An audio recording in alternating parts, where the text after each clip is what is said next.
to News 2 at 10. I'm Valencia Wicker. Well, we've seen all sorts of shortages throughout the pandemic, but the very latest flying off the shelves, well, it may surprise you. News 2's Chelsea Binefor visited Percy Priest Lake to talk to folks about what recreation they're doing during the pandemic.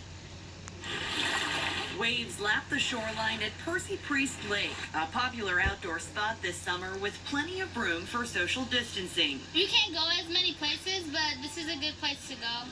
Like, where there's not that many people. Families came prepared with paddleboards, kayaks, and grills. Some fired up for the first time. Fishing rods, some more camping equipment. We bought like a basketball and a tennis racket. Large outdoor retailers like Academy Sports and Bass Pro Shop report that sales have spiked on outdoor rec equipment since the onset of the pandemic. An Academy rep telling us Sunday that bikes, camping gear, hiking gear, kayaks, and fishing equipment are amongst the most popular items. I just caught one just now.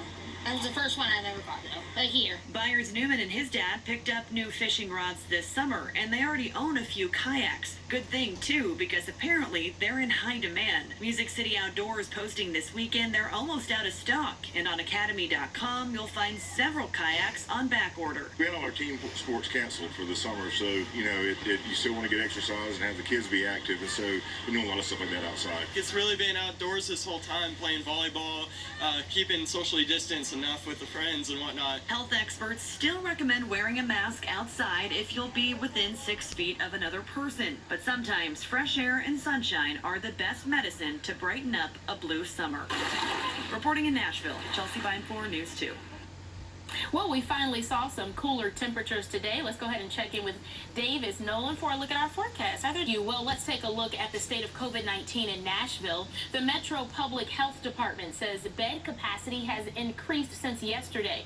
The goal is 20%, and 20% of hospital beds are now available, as well as 17%. The city says 165 new cases have been added since yesterday.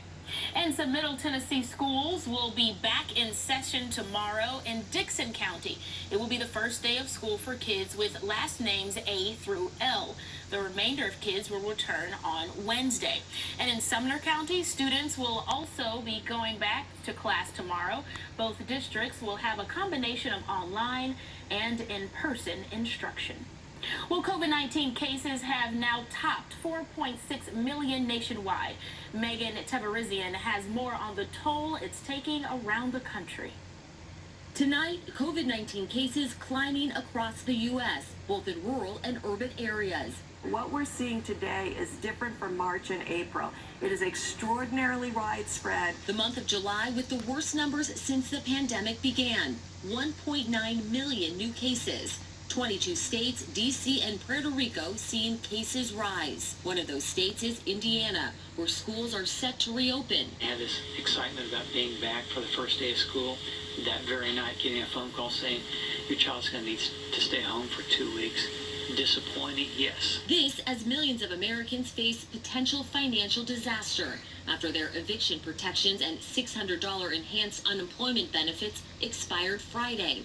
After a 3-hour meeting Saturday, Democrats and Trump administration officials still at an impasse for a new stimulus bill. Today, House Speaker Nancy Pelosi saying she doesn't have confidence in Dr. Deborah Birx.